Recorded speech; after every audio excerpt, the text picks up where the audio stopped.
مکمل عکاسی کرتے حسن صاحب کو پل بھر کے لیے منجمد کر گئے۔ وہ سمجھ گئے تھے کہ ان چند الفاظ میں چھپے معنی کیا ہیں، یا اس نے یہ الفاظ ان کے سامنے کیوں دہرائے تھے، اور بس اسی چیز کو جان کے وہ شہر سے بے نیاز وہ سب کو سب کرنے کے لیے تیار ہو گئے جو ان کی طبیعت کا خاصا نہیں تھا۔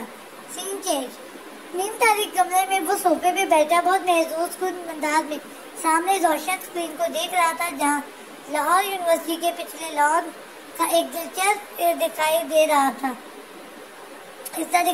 تھا، جہاں اس کی سابق اہلیہ کا بھتیجا ایک لڑکے کو بری طرح زد و کوب کر رہا تھا۔ کمال ہے، مجھے پتا نہیں تھا کہ حسن خانزادہ نے ایسا ہیرا بھی تلاش رکھا ہے۔ حماس کے انداز میں جھلکتے جنون اور اس کی آنکھوں کی تیز دھار لپک کو پسندیدگی سے دیکھتے ہوئے وہ صوفے کے دائیں جانب کھڑے اپنے آدمی کو ایک نظر دیکھ کے بولا، باس، یہ اور امام خانزادہ دونوں امریکہ پڑھتے ہیں۔ تبریز نے فوراً اس کی معلومات میں اضافہ کیا۔ امریکہ میں رہنے کے باوجود پاکستانی کزن کے لیے ایسی دیوانگی، ایسا جنون؟ وہ واقعی بہت متاثر نظر آ رہا تھا، کیونکہ اسے یہی دو چیزیں تو پسند تھی۔ تمہیں نہیں لگتا کہ تبریز یہ بندہ اپنے جنون اور دیوانگی کا غلط جگہ استعمال کر رہا ہے؟ اسے تو یہاں میرے ساتھ ہو کے اس جنون کا صحیح استعمال کرنا چاہیے۔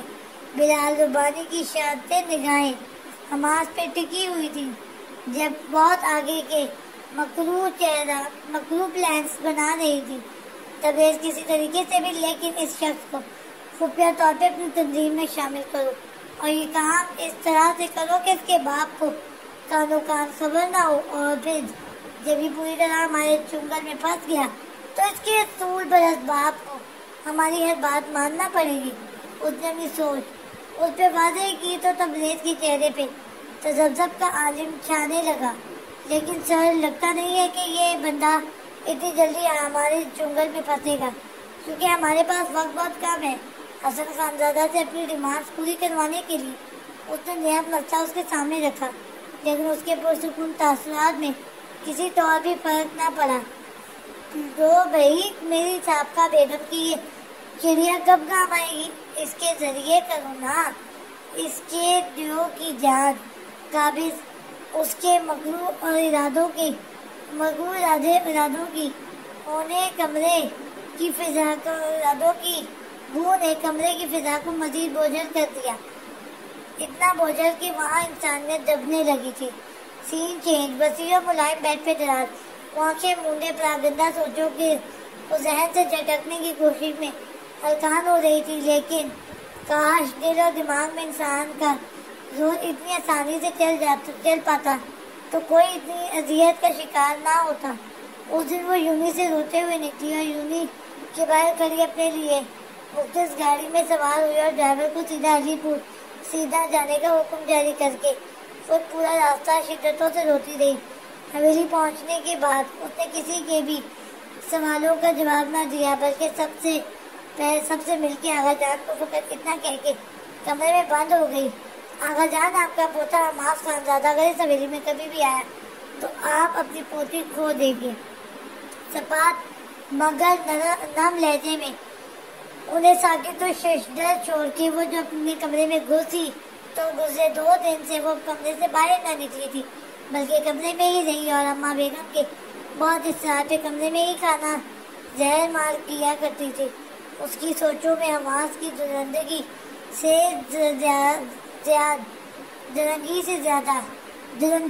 زیادہ مارچ کی دگرگوں حالت کی فکر چھائی ہوئی تھی، لیکن وہ چاہ کے بھی اس سے رابطہ نہیں کر پا رہی تھی کہ کہیں نہ کہیں وہ خود کو اس کی حالت کا ذمہ دار سمجھتی تھی۔ وہ اپنی انہی سوچوں میں گم لیٹی ہوئی تھی جب اسے باہر سے ایک عجیب سا شور سنائی دیا تو اس نے بیزاری سے کروٹ بدلتے ہوئے تکیے میں سر گھسیڑا، لیکن جب شور مزید بڑھا تو اس نے ناگواری سے اٹکولے دروازے کو دیکھا جو ملازمہ ابھی کھانے کی ٹرے واپس لے جاتے ہوئے ٹھیک سے بند کرنا بھول گئی تھی۔ دروازہ بند کرنے کے خیال سے وہ بیڈ سے اٹھی، لیکن جب وہ دروازے کے پاس پہنچی تو اسے حماس کی آواز سنائی دی، جسے سن کے اس کا فشار خون بلند ہونے لگا۔ تبھی وہ تدفن کرتی اپنے کمرے سے نکلی اور سیڑھیوں کی جانب بڑھی